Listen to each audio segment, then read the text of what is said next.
evening. I'm Rachel Maddow in for Keith Olbermann. This is Tuesday, July 15th, 112 days until the 2008 presidential election, when Americans will choose between two leading candidates who have perhaps their starkest differences on the issue of the war in Iraq. Senators Obama and McCain were diametrically opposed on whether the Bush administration should have invaded that country in the first place. They now have opposing positions on how and whether American troops should ultimately leave Iraq. But tonight, Senator McCain appears to be taking a dramatically new position on what some of the brigades now devoted to the Iraq effort should be doing instead. In our fifth story on the countdown, having claimed 4 months ago that, quote, Afghanistan is not in trouble because of our diversion to Iraq, end quote, John McCain has apparently changed his mind. That's not change you can believe in. If the new McCain position on Afghanistan sounds on the surface a lot like the always has been that way Obama position, that's because it is. Meanwhile, during his foreign policy speech in Washington today, Barack Obama reminded voters of the many differences between him and his opponent, including what they believe about both wars, starting with what happens going forward in Iraq. Thank you very much. Senator McCain would have our troops continue to fight tour after tour of duty, and our taxpayers keep spending $10 billion a month indefinitely. I want Iraqis to take responsibility for their own future and to reach the political accommodation necessary for long-term stability. That is victory. That is success. And that's why I will end this war as president. In fact, as should have been apparent to President Bush and Senator McCain, the central front in the war on terror is not Iraq, and it never was.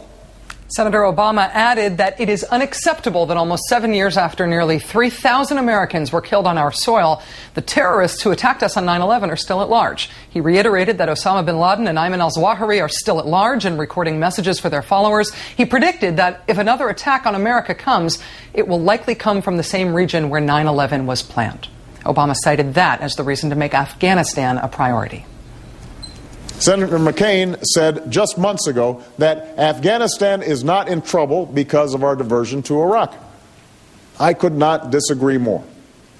Our troops and our NATO allies are performing heroically in Afghanistan, but I have argued for years that we lack the resources to finish the job because of our commitment to Iraq. And that is why, as president, I will make the fight against al-Qaeda and the Taliban the top priority that it should be. This is a war we have to win. Senator Obama called for 2 additional combat brigades to be sent to Afghanistan. John McCain today decided to see Obama's 2 brigades and raise him 1 more. Our commanders on the ground in Afghanistan say that they need at least 3 additional brigades. Thanks to the success of the surge, these forces are becoming available, and our commanders in Afghanistan must get them. I guess he doesn't want those 3 brigades to be part of his 100 years in Iraq plan. John McCain today made the case that he, quote, knows how to win wars. The example he gave of a war worth emulating in Afghanistan was the war in Iraq, a famous success. McCain also said today that he'd like to try to find a way to blow a little more bureaucratic insulation into the Afghanistan war effort. Last year, the Bush administration appointed a war czar responsible for both Iraq and Afghanistan. That was a step in the right direction. But Afghanistan is sufficiently important that a separate Afghanistan czar is needed. Isn't there already somebody who kind of has that job? The guy who's in charge of all the military stuff and all the wars. It's like the commander in something or other. Commander in...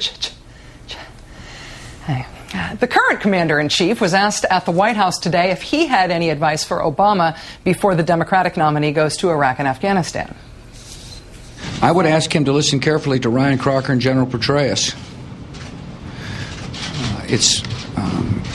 There's a temptation to kind of let the politics at home get in the way with the considered judgment of the commanders.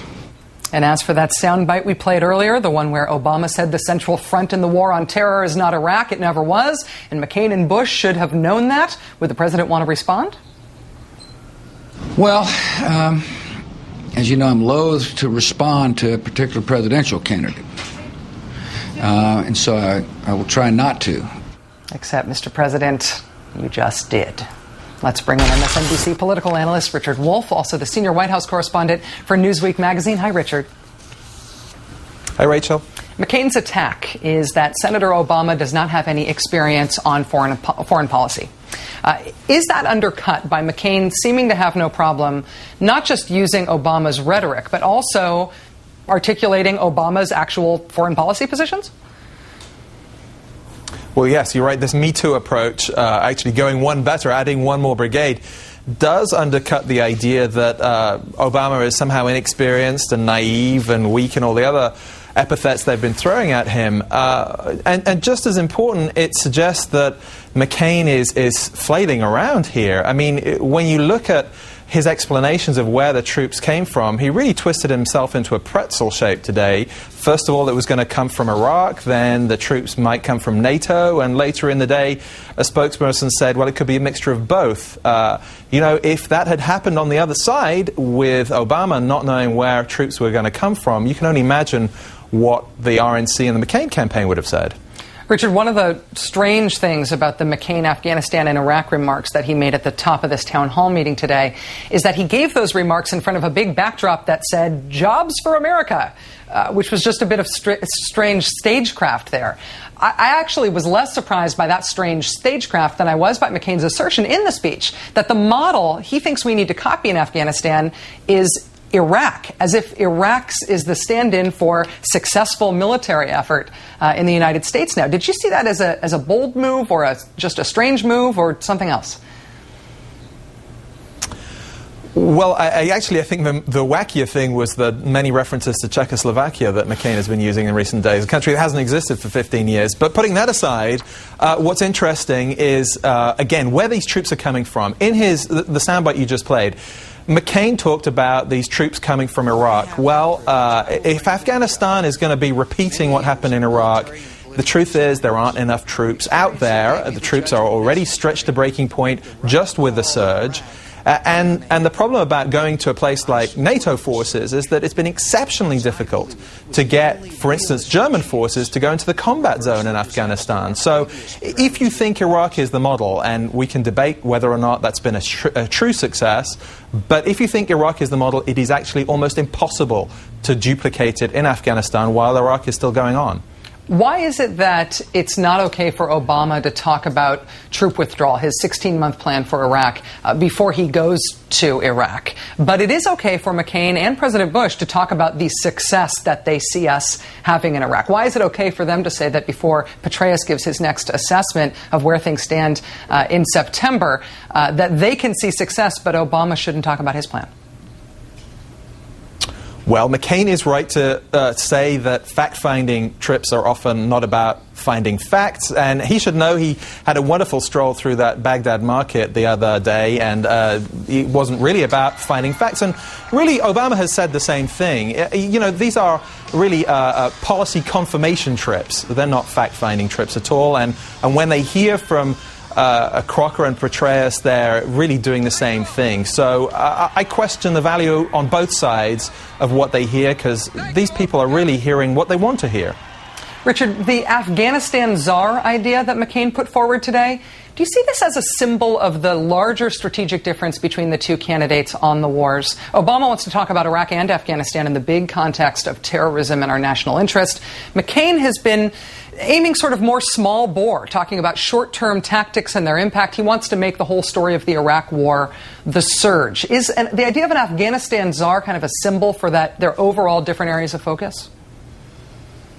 I think you're right. They have been actually very successful at, for instance, starting the clock with the start of the surge. When they talk about Iraq, they're really just talking about the surge and forget everything else that happened before. The czar idea is an interesting one when it comes to domestic policy. As you point out, there is actually a czar. He's an elected president called the commander-in-chief. But when you look at Afghanistan, really, it's not the czar situation that has been successful in Iraq. That's a White House job about coordinating message rather than what the troops are doing on the ground. So a curious model again. Richard, on the flip side of that same question, I guess, for Obama, winning the debate on Iraq and national security would seem to require an awful lot of reframing, getting the terms of success in Iraq to be seen as more than just surge is working, challenging the very reasons why we are in Iraq, why we would stay, why it should deserve resources. Would that seem to be a mighty challenge in slow attention span theater election 08? Yeah, we have an ADD campaign here, and one thing that the McCain campaign has proved very adept at is repeating a message relentlessly, day in, day out, so that it works and sticks, regardless of the policy. I think the Obama campaign has actually been less sure-footed about this repetition, this monotony, about epithets, about McCain, and turning it around in that sense. So they have some work to do there, and whether it's about what McCain has done with Iraq or about Afghanistan, they've got to have the follow-through. You can't just put the candidate out there with one speech and expect it to stick. Richard Wolff of MSNBC and Newsweek, thanks for your time tonight.